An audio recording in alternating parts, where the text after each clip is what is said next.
We have been joined this morning by Aric Almirola, Brian Moffitt, who is the CEO of Richard Petty Motorsports, and also William Heisel, who is the PAC Director of Carolina Motorsports. And Aric, I think I speak for everyone here in this room when I say that we are thankful you are feeling well enough to be here this morning. And we will go ahead and just let you take over the mic and make a few comments to kick us off. All right. Well, I'm glad to be here too. I wish I was sitting here in a driver uniform, but I'm not. But first and foremost, I want to thank God. I didn't think I was lucky. I was pretty upset in the moment. And then after meeting with doctors in Kansas and Charlotte, I realized how fortunate I was. So I want to thank the good Lord for looking out for me.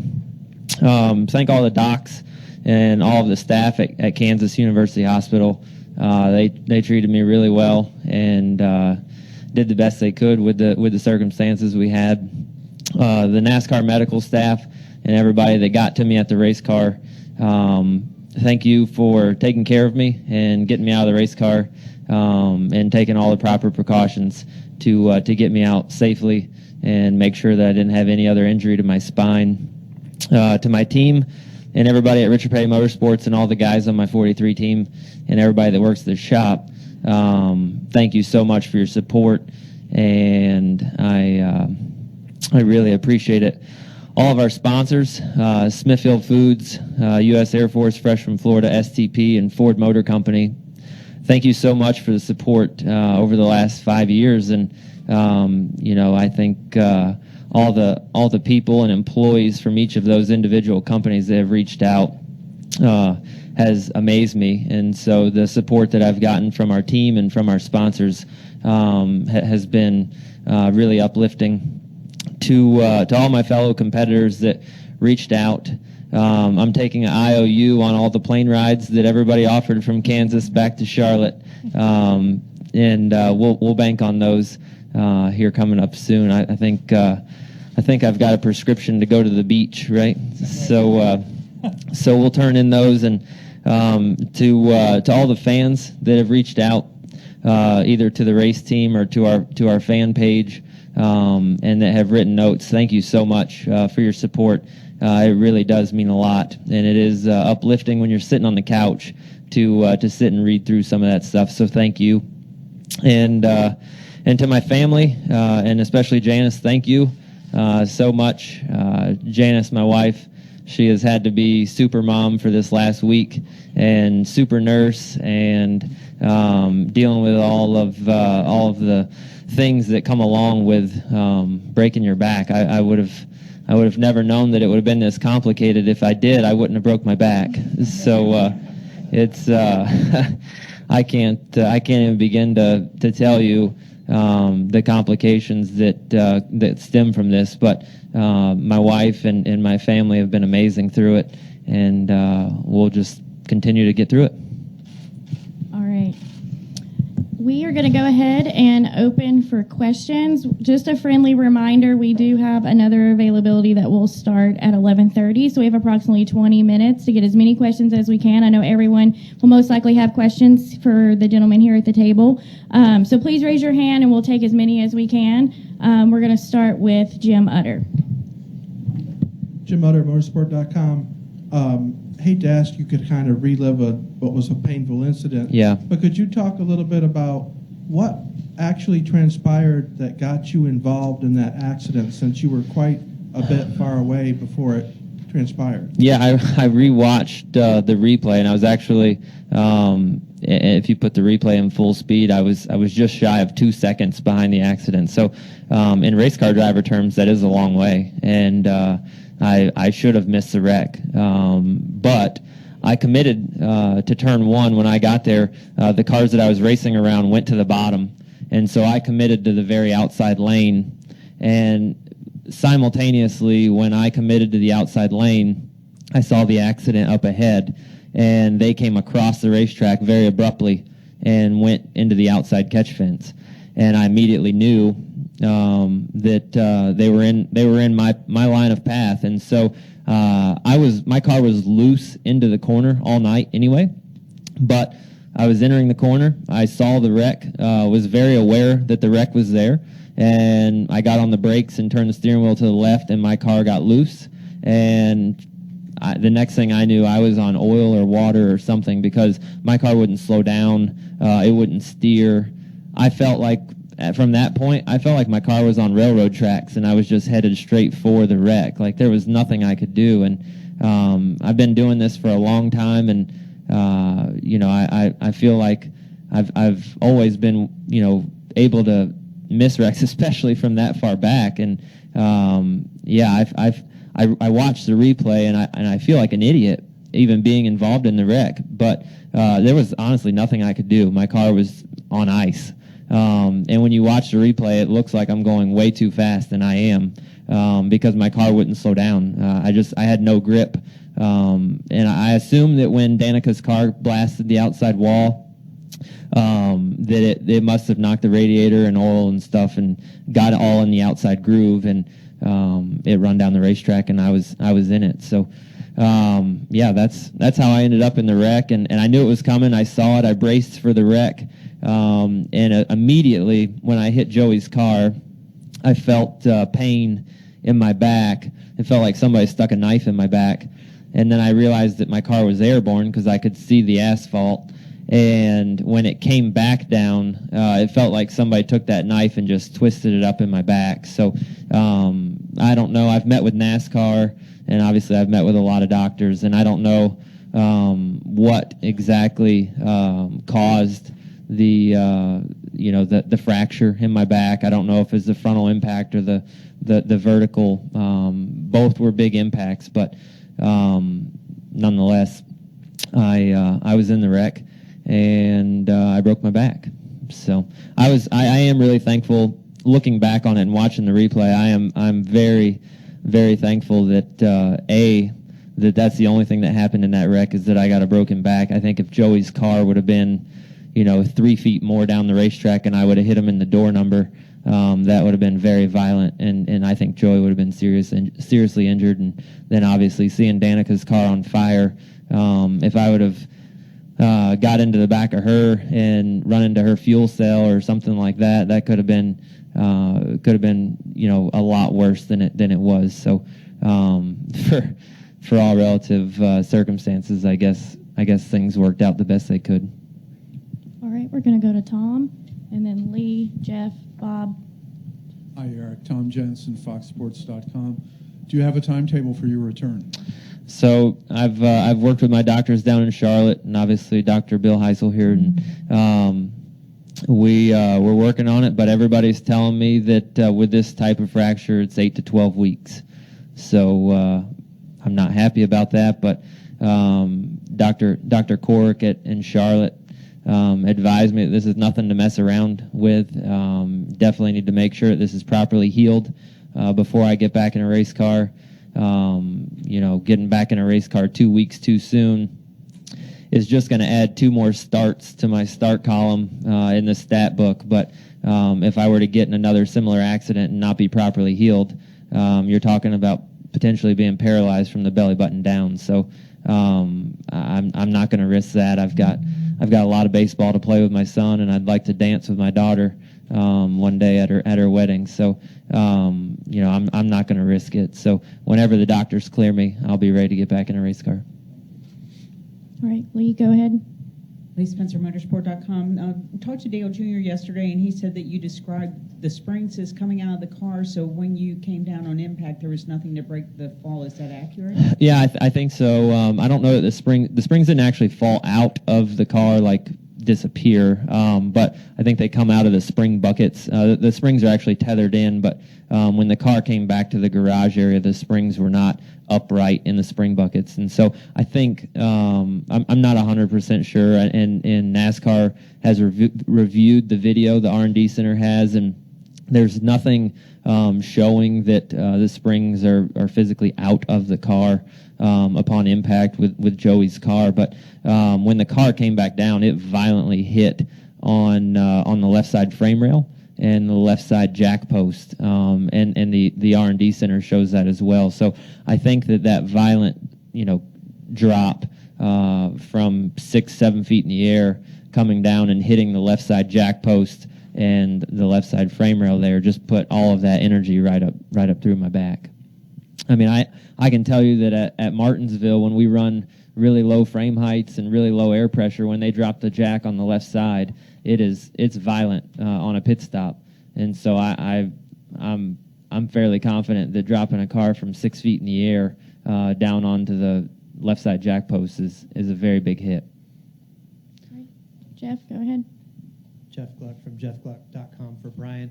What was the process for coming up with Regan as a replacement for this week, and do you think that he will continue past this week? Well, we're still working through that right now. We're working with our partners. The process was we wanted to make sure that Aric was okay when this happened. Our worries were for him and what the future was going to be, and Janice and the kids. Guys, can we please get his mic turned on? Thank you.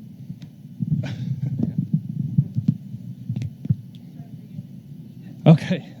Can you hear me now? Sorry about that. Yep. So we were mainly concerned about Aric, when it happened, and we have a protocol that we go by, and having Aric and Janice and all of our thoughts and prayers was first and foremost.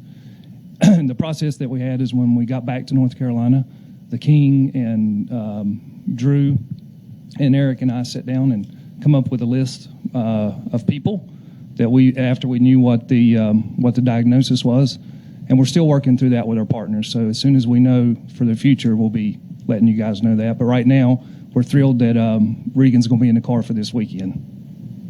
All right, Claire, we can get a mic to Claire, please.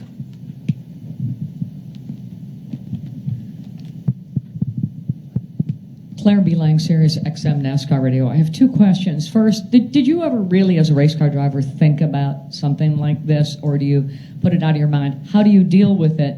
And then talk about getting extricated from the car and the job that they did and how scared you might have been to worry about, how stable you were at that time. Yeah, so no, you don't think about it in the moment. You don't ever think about it when you're in the race car, but as a race car driver, you know the risks that are involved. I mean, I'm not naive. I've seen people get killed in race cars. I've seen people break their backs in race cars. I've seen people break their legs in race cars. So you know that. You take that danger and you compartmentalize it somewhere in the very, very far back of your brain, and you recognize the risk. But the enjoyment of driving a race car and the adrenaline rush and all of that has always outweighed the risk for me. It's what I love to do. From the time I was 8 years old, and I drove a go-kart. The very first go-kart I ever raced, I hit a hay bale at 40 miles an hour in a go-kart and slammed a wooden wall, and it hurt. And I cried, and my grandfather asked me if I wanted to load the go-kart up and go home, and I said no. And we stayed, and we raced the feature that night. And so from the time I was 8 years old, I've known that you can get hurt and that it's dangerous, but I love to race and I love to drive a race car, and so that's always trumped the fact that there's risk involved. And then as far as the extrication process, I thought that they did a great job. Obviously, they were very cautious and very careful. My dad is a firefighter, and so I've always grown up with somewhat of that mentality. I know from just being around my dad and understanding that he is a firefighter. I know that the spine is nothing to mess around with, and so if you have neck pain in an accident or back pain, it's extremely important to make sure that you keep the spine stable.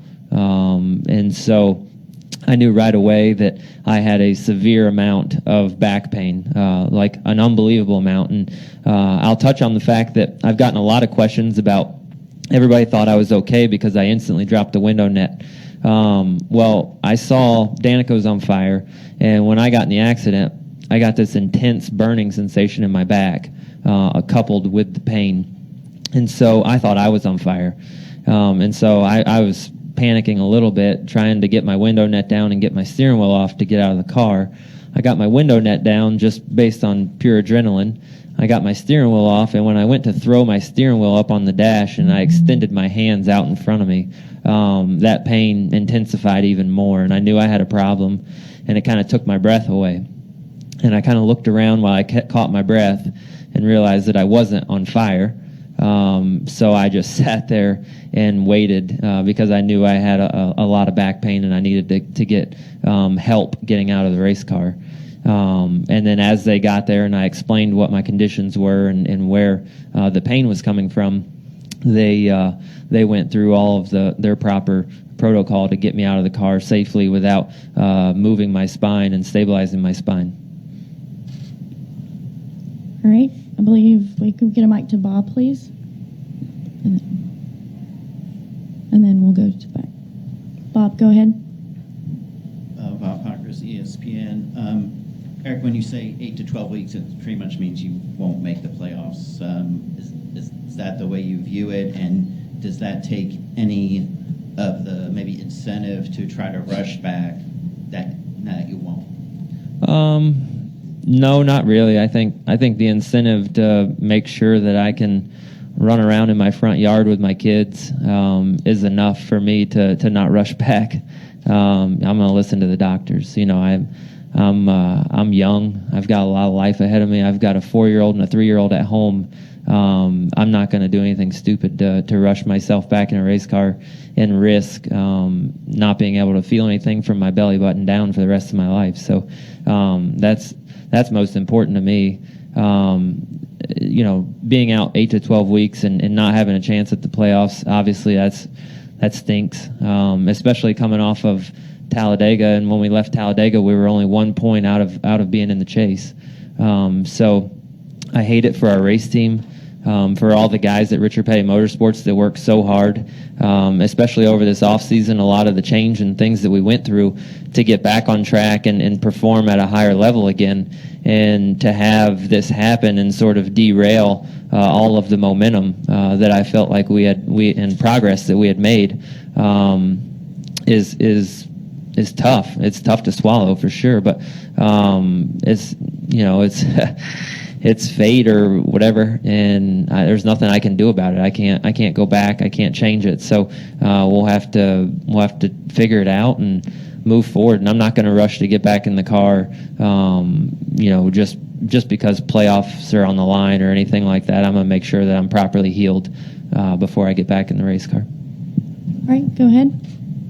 Jacob Seelman, Performance Motorsports Network. I've got 2 questions. First for Aric. You've kind of touched on the perspective aspect of it, but from a safety standpoint, even though this has happened the way it has and you got to sit out of the race car, does this maybe give you a chance, kind of like what we've seen with Dale Jr., to be able to speak out and become more of an advocate for what can happen going forward as far as safety is concerned? Yeah, sure. And I've already had some of those discussions with NASCAR and the folks at the R&D Center. So I think that process has already started. And I think from just being out of the car, you have a chance to look at things in a different light. So, I think that's one thing. And then obviously being able to, have that firsthand feedback. We go every year in February to Daytona, and we sit through the NASCAR safety meetings. And I'll be the first to tell you that we take all of the proper safety precautions very seriously at Richard Petty Motorsports, and all of our seats and seat belts and everything inside the driver compartment is by their recommendation. So I want to put that out there first, but I'll follow that with, I sit in that meeting and you kind of just like, all right, come on, we heard the same thing last year, like, all right, let's go. But I can tell you that it is very serious, and I think I could, me and Dale Jr. and others that have been in serious accidents can learn from the fact that we have those meetings and they're for a reason, and they're for our benefit. Those people aren't wasting hot air up there, and so it's important to listen to them and make sure that we do everything we possibly can to make our race cars safe. And I think NASCAR has done an amazing job at making our race cars tremendously safer over the years. And I think if you look at the impact, and I've reviewed some of the data with NASCAR, if you look at the impact and you look at the G load that I went through during that wreck, I'm pretty lucky to just have a compression fracture to my T5 vertebrae. So I think everything that NASCAR is doing and will continue to do to make the cars safer is really great. And Brian, real quick, as far as Regan goes, being in the car this week, he's got a lot of Cup starts, and yet he's also got the reputation as the super sub. I think this is the 6th Cup car he's subbed in at one time or another. For you guys, does that make it easier knowing that you've got kind of a proven commodity, so to speak, driving for you this weekend? Absolutely. We were looking at a Cup driver for this situation, and Regan stepped in, and we feel like he's going to bring the car home safe, and consistency is what we were looking for, and he has that type of record. He drives a lot like Aric, and that's what when we come to this conclusion. Yeah. Thank you. All right, we have approximately 5 minutes left, so we're going to go to Chris Knight, Deb Williams, and we'll end with Jenna. Chris Knight, catchfence.com. Aric, I was just wondering if you could describe your pain level today compared to what you had to endure last weekend at Kansas, and if, like, every day, is it painful to walk? Is it painful to move around? How much are you actually moving around? And then, are you going to be in a back race at some point during the recovery? I'll let Heisel talk about the brace, but from everything I've been told, there's really no necessity for a brace because of where the fracture is at.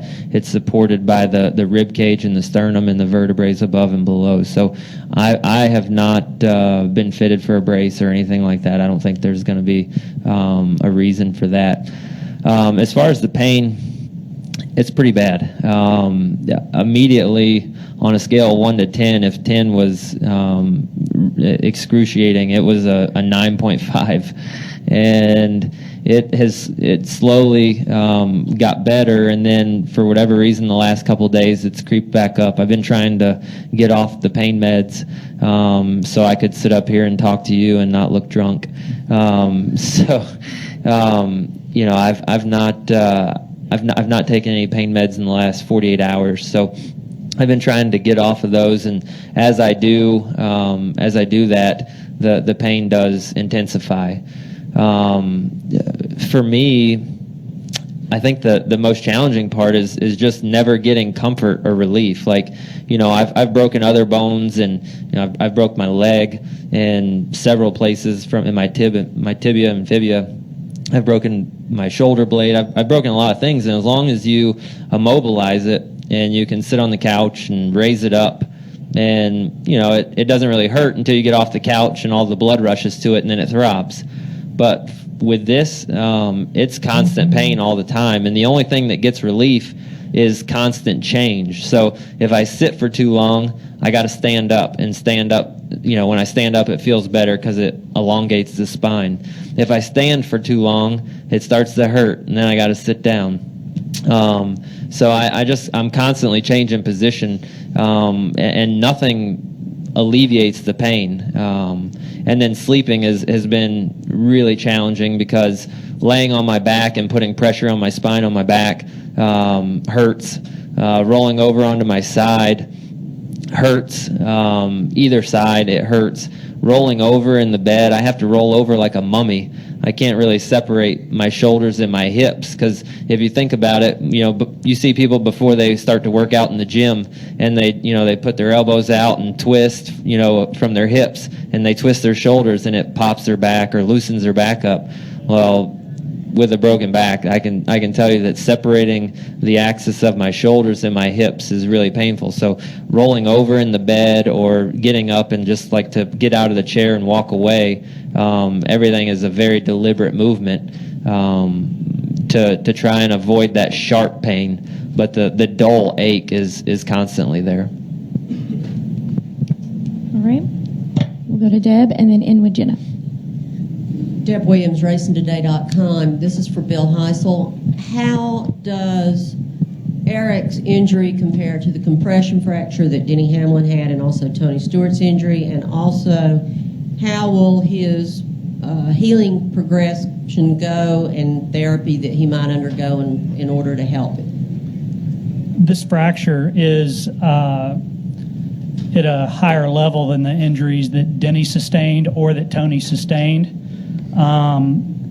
This fracture, though, has outstanding healing potential because of the location. It's a very stable fracture from the standpoint that the ligaments that connect the bones are all intact, and they're all doing well based on the imaging studies that we've obtained so far. But we've got a lot of work to do. The bone is, for lack of a better term, crunched, and it's something that first and foremost we've got to get some of the edema or some of the blood out of the bone, and that is something that is a time phenomenon as much as anything. And then we have a lot of work to do from a physical therapy standpoint. The days that Aric's not available to move around because of the pain and because of the guarding are days that he's not using those muscles fully, and we're going to have to rehabilitate those. So there's definitively some physical therapy to come, but we want to deal with the acute pain phase first and foremost. Aric alluded to the brace, and this is a fracture that we don't need a brace in this case because his rib cage effectively works as a brace. The term that we use is, the rib cage works effectively as an external fixation device because it connects to the spine, it connects to the sternum. And so the location of it as well also facilitates the healing close to the heart, close to the lungs. I'm not doing any physical therapy just yet. I can tell you that right now, pal. We're giving you It some hurts. time on that. I've already asked for a prescription to go to the beach. We got that covered. All right, we're going to take our final question from Jenna. Hi, Aric. It's actually two questions. The first, could you address the highs and the lows of you went from Talladega to having all your kids in Victory Lane again, and then a week later, Daddy's hurt. Yeah, that's tough, and that's our sport at its finest, right?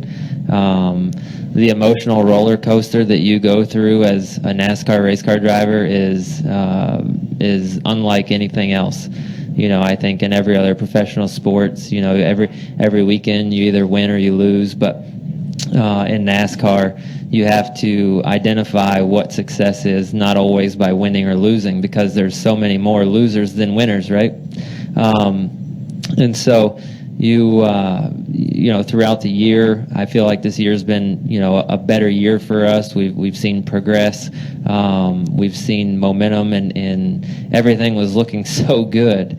And, everybody at the team's happy. The morale in the shop is good. Everybody just keeps digging harder, working harder, because when you see those results, it just drives more ambition.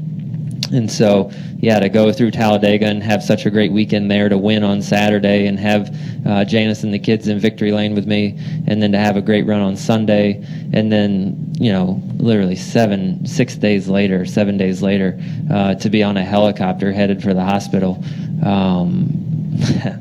There's nothing that describes it better than this.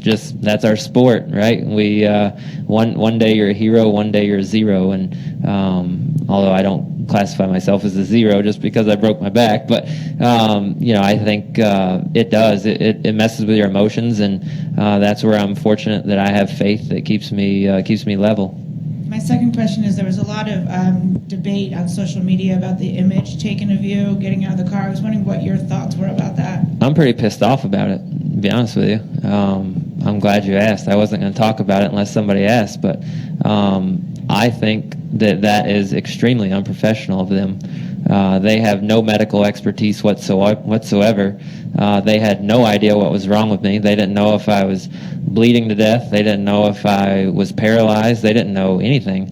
But they used it as an opportunity to go and snap some pictures of me. They were literally 3 feet away from the accident, hanging through the catch fence with their shutters running wide open the entire time. So I'm pretty upset about that. I feel like it's wrong. I've got a wife and 2 kids that are sitting at home that have, no real idea what's going on. They're trying to get in communication with the staff at the racetrack and our team. And so they're finding out more through looking at images online or during the race broadcast than our PR department or people at the racetrack getting back to them, and I just think that's wrong.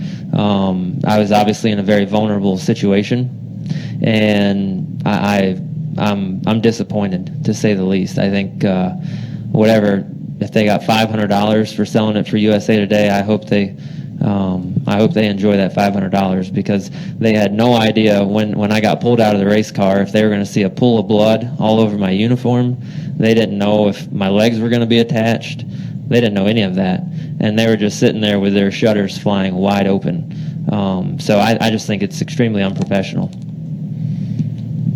All right.